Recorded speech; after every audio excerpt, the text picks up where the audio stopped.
جو جب defence minister تھا اور فورن منسٹر تھا دبئی سے تنخواہ لے رہا تھا. یہ کبھی سنا ہے کہ دبئی کی کمپنی سے ایک ملک کا فورن منسٹر اور ڈیفنس منسٹر تنخواہ لے؟ اور اس کے بعد وہ بچ بھی جاتا ہے, اس کو کچھ ہوتا بھی نہیں ہے. اور وہ کیونکہ طاقتور حلقوں میں اس کے دوستیاں تھیں, جب وہ الیکشن ہار رہا تھا 2018 میں تو ایک ٹیلی فون کیا, باجوہ صاحب مجھے بچا لو میں ہار رہا ہوں. اور باجوہ صاحب سپر کنگ نے کہا فکر نہ کرو تم جیت جاؤ گے, اور اگلے دن وہ جیت جاتا ہے. تو وہ جس طرح ہمیشہ عورتوں کے خلاف زبان استعمال کرتا ہے, اس نے پھر سے کی. ڈاکٹر زرکا نے, سینیٹر ڈاکٹر زرکا نے جواب دیا, ان کی 2 کلینکس وہ بند کر دی. یعنی اس سطح پہ کون کرتا ہے؟ ہماری ڈاکٹر سیما ایم پی اے کراچی کی, ان کے گھر پہنچ کے ان کی کلینک اس کو بند کر دیا. ہماری سمابیہ ایکس ایم پی, اس کے گھر کے اوپر پولیس پہنچ گئی. یعنی یہ کبھی ہوا ہے کیا؟ یہ کوئی دہشت گرد ہیں, یہ کوئی کسی انتشار میں ہیں, یہ انہوں نے کیا ہے؟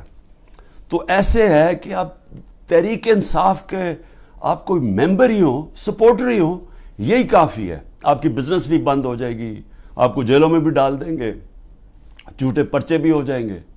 یعنی صرف اب کوئی ضرورت نہیں ہے آپ کو کہ آپ نے کوئی جرم کرنا ہے.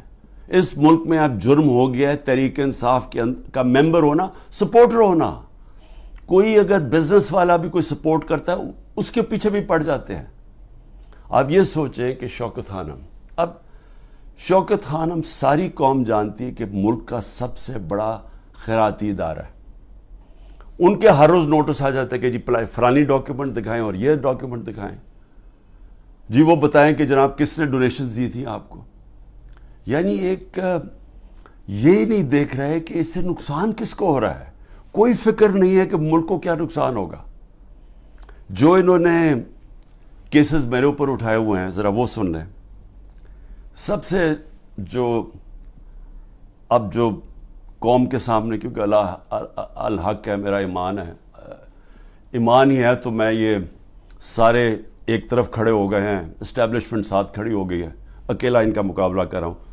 صرف توحید پہ, لا الہ الا اللہ پہ, ایمان اللہ پہ ہے.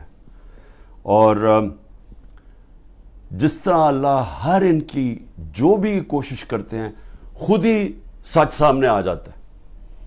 جو انہوں نے میرے اوپر القادر کا کیس کیا, اب القادر کا کیس کیا تھا کہ عمران خان نے جو القادر یونیورسٹی بنائی ہے, جدھر مکمل طور پہ مستحق گھروں سے وہ بچے جو کہ جن کے ماں باپ اعلیٰ تعلیم نہیں افورڈ کر سکتے, وہ سب پڑھ رہے ہیں مفت. اور میں بتا چکا ہوں سیرت نبی کو ہم نے بنایا کہ فیوچر لیڈرز بنے, تربیت ہو ان کو, اور ساتھ ساتھ اس کے ٹیکنالوجی بھی. یہ ہے اس کا جو ویژن ہے یونیورسٹی کا. اس کو سامنے لا کے بہت بڑی سکینڈل ہو گئی. اور اب پتہ چلا ہے کہ انہوں نے اپریل 2020 میں تفتیش کی تھی. وہ میں پہلے کہہ چکا ہوں آپ کو. نیشنل کرائم ایجنسی انگلینڈ کو رابطہ تھا نیب کے ساتھ. یہ جو سیٹلمنٹ ہوئی تھی ملک ریاض کی فیملی کی اور این سی اے کی, یہ سارا کچھ نیب کو پتا تھا. اور نیب نے اپریل 2020 میں یہ انکوائری بند کر دی تھی. ایک دفعہ انکوائری بند ہو جائے وہ نہیں کھول سکتے آپ. اور انہوں نے جو سب سے بات جو چھپا لی, جس کے اوپر اصل بات ہونی چاہیے, کہ این سی اے نے ملک ریاض کا جو پیسہ تھا وہ فریز کیا کیوں؟ وہ منی لانڈرنگ کی وجہ سے نہیں کیا. وہ انہوں نے کہا کہ ایک ٹرانزیکشن ہوئی, اور یہ سنیں ذرا غور سے, کہ حسن نواز نے پراپرٹی بیچی ملک ریاض کے بیٹے کو, اور وہ جو پراپرٹی بیچی وہ 50 بلین پاؤنڈ کی بیچی. انہوں نے کیوں, نیشنل کرائم ایجنسی انگلینڈ نے کیوں اس کے اوپر ایکشن لیا, اور ایکشن کیا لیا؟ ان کے اکاؤنٹ فریز کر دیے. کیوں کیے؟ کیونکہ پراپرٹی کی قیمت آدھی تھی. انہوں نے دیکھا کہ اس کی قیمت آدھی تھی, یعنی وہ 25 ملین پاؤنڈ کے ارد گرد اس کی قیمت تھی, 50 ملین پاؤنڈ کیسے دے دیا اس پراپرٹی کو؟ نواز شریف تب پرائم منسٹر تھا. یہ 2000 جب ہوا، یہ 16-17 میں جب پرائم منسٹر تھا، تو پرائم منسٹر نے اس وقت اپنا زور لگا کے وہ دگنی قیمت کے اوپر پراپرٹی ملک ریاض کو بیچی. یہ پہلے تو یہ بتائیں پیسہ کدھر سے آیا؟ کدھر سے حسن نواز کے پاس اتنا پیسہ آیا؟ جب وہ ملک سے باہر بھاگے ان سے یہ سوال پوچھے گئے نا، کیونکہ بتا ہی نہیں سکتے. پیسہ چوری کا تھا، اور پھر وہ پراپرٹی دگنی قیمت پہ بیچ دیتے ہیں ملک ریاض کو. وہ کس لیے بیچی؟ اور وہ اصل کہانی وہ ہے آل قادر کی. اصل وہ اس کے اوپر بات نہیں کر رہے. کوئی پوچھ نہیں رہا نواز شریف سے کہ بتائیں جی بیٹے نے یہ پراپرٹی اور آپ کو کیوں اتنی مہنگی پراپرٹی خریدی ملک ریاض نے. اور یہ بھی ہو گیا کہ یہ سارا کچھ پتا تھا نیب کو. ان کا جو ڈپٹی وائس چیئرمین ہے اس وقت نیب کا، وہ اس کمیٹی میٹنگ میں بیٹھا ہوا تھا جب یہ کیس کلوز کیا گیا. مجھے 3 گھنٹے انہوں نے بٹھایا سوال کرتے ہوئے، میرے سے پوچھا جب ان کو سارے پتا تھا جواب، کیونکہ وہ ڈپٹی چیئرمین کو بھی پتا تھا، پروسیکیوٹر جنرل کو بھی پتا تھا. اس وقت جو ڈائریکٹر تھے نیب کے پنڈی میں، منگی صاحب، وہ بھی بیٹھے ہوئے تھے اس میٹنگ پہ. تو ان کے پاس تو منٹس پڑے ہوئے ہیں اس کے. تو پھر یہ کیوں میرے اوپر سارا کچھ کیا، اور یہ جو میرا وارنٹ نکالے اور مجھے اریسٹ کیا.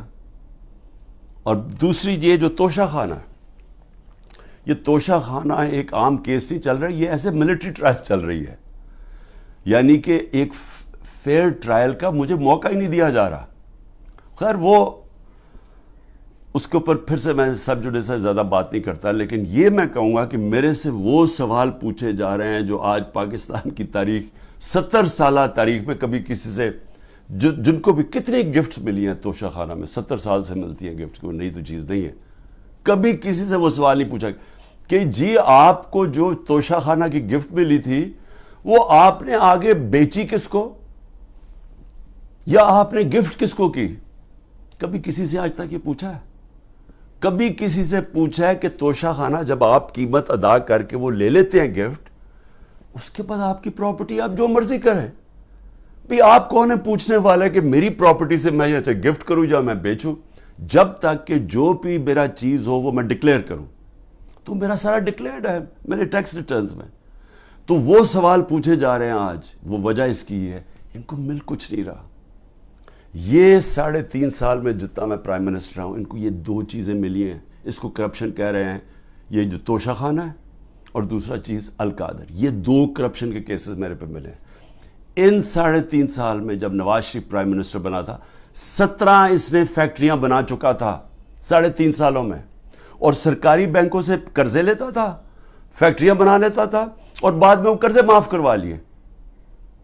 اور جو پیسہ دیا وہ 20 سال کے بعد واپس، جو تھوڑا سا اور مارک اپ معاف کروا کے وہ بھی تھوڑا سا پیسہ دیا. ان سے کبھی پوچھا زرداری اس ٹائم کے اندر 2 سال میں اس کو 10% ساری دنیا کہنا شروع کر دی تھی کہ ہر چیز پہ کمیشن کماتا تھا. تو یہ 2 چیزیں ملی ہیں 3.5 سال میں، اور انشاءاللہ یہ میں ثابت کروں گا جب کیس آگے بڑھے گا. لیکن موقع دینا چاہیے مجھے پوری طرح جواب دینے کا. دوسری چیز جس کے اوپر میں بات کرنا چاہتا ہوں وہ ہے کہ یہ جو سائفر کے اندر، اور سائفر کے اندر میں پھر سے واضح کر دوں کہ بڑے کلیئر قانون بنا ہوا ہے. سائفر ہوتی ہے فورن آفس کے اندر، جو سیکرٹ کوڈ وہ فورن آفس پہ رہتی ہے. یہ انسٹرکشنز ہیں کیبنٹ ڈویژنز کے. اس کے اندر کوئی اور کسی کے پاس وہ جو کوڈ والا سائفر ہے وہ نہیں جا سکتا. اور جو میرے پاس آیا تھا وہ مجھے پھر سے بلایا، بڑا اچھا ہے، ایف آئی اے کے سامنے پھر پیش ہوں گا. لیکن جو میرا مجھے کہتے ہیں کہ آپ نے وہ جو سائفر کے اندر چیز لکھی ہوئی تھی وہ پبلک کر دی. وہ پبلک تب ہوئی جب میں نے نیشنل سیکیورٹی کونسل کے سامنے رکھا، جو کہ ملک کا سیکیورٹی کا سب سے بڑا ادارہ ہے. اس ادارے کے اندر پہلے رکھا. اس ادارے نے وہ سائفر کو دیکھا جو اس کے اندر لکھا ہوا تھا، وہ نہیں جو کوڈ ہے، جو اس کا مفہوم تھا. اور اس ادارے نے فیصلہ کیا کہ امریکہ کو ڈیمارش کرنی چاہیے کہ انہوں نے ہمارے اندرونی حالات میں مداخلت کی ہے. یہ جب نیشنل سیکیورٹی کونسل نے کہہ دیا پھر سب کو پتہ چل گیا کہ کیوں کہا ہے، کیونکہ وہاں سے ایک ان کے آفیشل نے کہا کہ جناب عمران خان کو جب تک آپ ہٹائیں گے نہیں نو کانفیڈنس میں، تو پاکستان کے اوپر بڑی مشکلات ہوگی. تو یہ تھا اس کا، تو یہ سب کو پتہ چل گیا. اس کے بعد تو اس میں کیا سیکرٹ رہ گئی، پھر کون سی سیکرٹ میں نے وائلیٹ کی، تو یہ بھی انشاءاللہ آ جائے گا سامنے. لیکن ایک چیز ہے کہ وہ جو سیکرٹ کو جو تھی وہ یاد رکھیں، اس میں گورنمنٹ بدلی گئی. یہ سازش ہوئی تھی میرے خلاف نہیں، پاکستان کے خلاف. اور جو وہ گورنمنٹ بدلی گئی، میں صرف آپ کو بتانا چاہتا ہوں کہ اس کے بعد ہوا کیا. آج پاکستانیوں کو کس چیز سے گزرنا پڑ رہا ہے. 16 روپے یونٹ بجلی تھی جب ہم گئے ہیں اپریل کے اندر، آج بجلی 50 روپے یونٹ پہ پہنچ گئی ہے. آپ ذرا پوچھیں تنخواہ دار لوگوں سے کہ ان کے اوپر آج کیا گزر رہی ہے.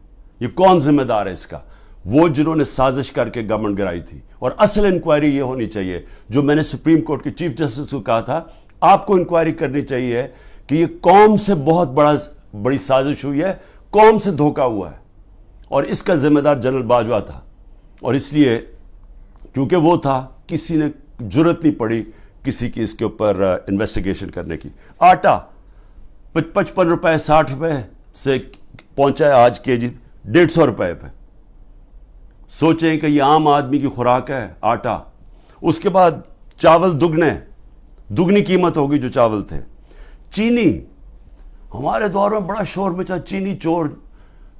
ہم نے انکوائری کروائی، چینی کی قیمت 80 روپے تھی، آج چینی 160 روپے پہ پہنچ گئی ہے. سارے جو بڑے بڑے شوگر مل مافیا وہ سارے بیٹھے ہوئے ہیں آج گورنمنٹ کے اندر. اور پھر یہ دودھ بڑا ضروری ہے کیونکہ بچوں کے لیے بہت ضروری ہے. 150 روپے لیٹر سے گیا 230 روپے لیٹر پہ. اور دال جو عام آدمی کھاتا ہے 310 روپے سے 520 روپے پہ گئی ہے. 310 روپے کے جی سے 520 روپے کے جی پہ دال گئی ہے. یہ عام لوگوں کے کھانے کی چیزیں ہیں. یہ ذرا بتائیں کہ کون ذمہ دار ہے جس نے یہ جو ساری سازش ہوئی تھی. اور انشاءاللہ جب بھی انکوائری ہوگی ثابت ہوگا کہ بہت بڑی ایک چلتی ہوئی حکومت کو مشکل وقت سے جو پاکستان کو نکالتی گئی اس کو گرا کے تو یہ ہوا. میں آخر میں صرف چیزیں کہنا چاہتا ہوں. ایک تو میرا پیغام ہے، یہ جو پولیس والے، یہ جو نامعلوم افراد عام پلین کپڑوں کے اندر گھس جاتے ہیں لوگوں کے گھروں میں، سارا گھر توڑتے ہیں، چوری کر لیتے ہیں، جو تشدد کرتے ہیں لوگوں پہ، جو ظلم کرتے ہیں، ٹارچر کرتے ہیں لوگوں کو جیلوں کے اندر، جنہوں نے سوشل میڈیا کے بچوں کو صرف ٹویٹس کے اوپر اٹھا لیا اور ان کو تشدد کر کے واپس بھیجا، جو صحافیوں کے اوپر ظلم کر رہے ہیں. عمران ریاض جو ابھی تک غائب ہے، پتہ نہیں کہ کدھر وہ گیا ہوا ہے. عدالتوں بھی بے بس ہو گئی ہیں، عدالتوں کے پاس بھی وہ بھی ہاتھ کھڑے کر دیے کہ جی وہ پروڈیوس کرو. ایک صحافی صرف اس لیے، اس نے تو کوئی توڑ پھوڑ نہیں کی تھی، لیکن صرف اس لیے کہ وہ ظلم کے سامنے سچ بول رہا تھا، اس کو اٹھا لیا. 4 پاکستان کے ٹاپ صحافی ملک سے باہر گئے ہوئے ہیں، ملک چھوڑ کے چلے گئے کیونکہ وہ سچ نہیں بول سکتے تھے. اور ان کے اوپر یہی قسم کا جو عمران کو پہلے اس کے اوپر تشدد کیا، پھر جو اب اس کو غائب کیا ہوا ہے، خوف پھیلایا ہوا ہے. باقی سارا میڈیا کنٹرول میں ہے. صرف وہ تب بول سکتے ہیں اگر عمران خان کی کوئی برائی ہو، پروپیگنڈا، وہ بول سکتے ہیں. وہ کوئی سچ نہیں بول سکتا آج. اور مجھے افسوس یہ ہے کہ ان میں سے جو ہم بڑے بڑے نام سمجھتے تھے کہ وہ صحاف کے لیے ان کی بڑی قربانیاں ہیں، وہ بھی آج گھٹنے ٹیک کے سامنے بیٹھے ہوئے ہیں. لیکن مجھے افسوس اور ہے ہیومن رائٹس آرگنائزیشنز پہ. مجھے افسوس ہے جو کہتی ہیں ہم عورتوں کے لیے NGOs بنے ہوئے ہیں، ہم عورتوں کے لیے حقوق کے لیے کھڑے ہیں. یہ واحد پارٹی ہے پاکستان کی تاریخ میں جس نے پہلی دفعہ خواتین کو پالیٹکس میں لے کے آئیں.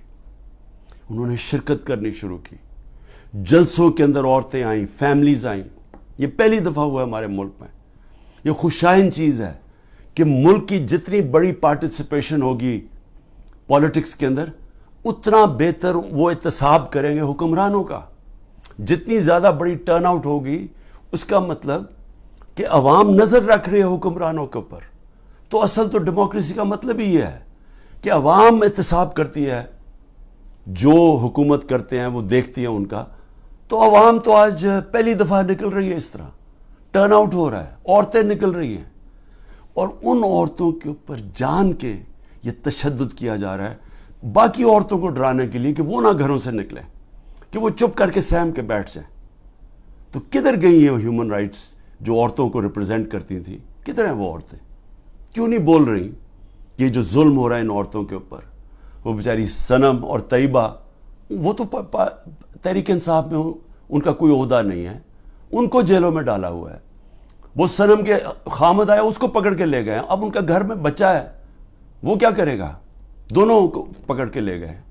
عمر چیمہ, اس کی بیوی, میں پھر سے کہتا ہوں وہ کینسر کی سفرر ہے, کینسر کی سے اس کو پکڑ کے جیل میں ڈال دیا, صرف اور صرف دہشت پھیلانے کے لیے کہ عورتیں گھروں سے نہ نکلیں. اور پھر سے کہ نہ یہاں بول رہی ہیں نہ باہر, بڑی فکر ہے افغانستان کی عورتوں کی, بہت فکر ہے. اور ہے ٹھیک ہے کہ اسکولوں میں سب سے زیادہ ملک کی بہتری ہوتی ہے جب عورتیں پڑھی لکھی ہوتی ہیں, اور پاکستان میں تو خاص طور پہ جب آپ کی آبادی تیزی سے بڑھ رہی ہو تو اس کو روکتا ہی ہے کہ پڑھی لکھی, جب آپ کی بچیاں پڑھی لکھی ہوتی ہیں, عورتیں پڑھی لکھی ہوتی ہیں. لیکن کیوں فکر نہیں ہے کہ یہ پاکستان کی عورتوں سے کیا ہو رہا ہے؟ تو ایک تو یہ ہے. میں آخر میں صرف یہ کہنا چاہتا تھا کہ جو مرضی آپ کر لیں, یہ آپ جو سب کچھ کر رہے ہیں, یہ جو سارا دہشت پھیلائی ہوئی ہے اور لوگوں کو جیلوں میں ڈالا ہوا ہے اور گھروں میں یہ توڑ پھوڑ کر رہے ہیں, یہ آج میرا دن یاد رکھ لیں, جب بھی الیکشن ہوگا آپ تحریک انصاف کو روک ہی نہیں سکتے. کیونکہ آپ لوگ اگر سہم بھی گئے نا, دلوں کے اندر ان جو فیصلے اور ذہنوں میں کر بیٹھے ہیں وہ اس سے نہیں پیچھے ہٹنے لگے. جب ایک آبادی ایک طرف آ کے کھڑی ہو جاتی ہے, قوم کھڑی ہو جاتی ہے, کوئی دنیا کی پاور اس کو روک نہیں سکتی. یہ صرف عارضی طور پہ آپ تھوڑی دیر لوگوں کو سہم جائیں گے, ڈر جائیں گے. میں چیلنج کرتا ہوں کہ جب بھی الیکشن ہوں گے آپ ڈیلے بھی کر دیں, ابھی ڈرے ہوئے ہیں کہ جی ابھی نہ کرو الیکشن, آپ اگلے مارچ کر دیں. میں آپ کو چیلنج کرتا ہوں کہ تحریک انصاف سویپ کرے گی الیکشن انشاءاللہ.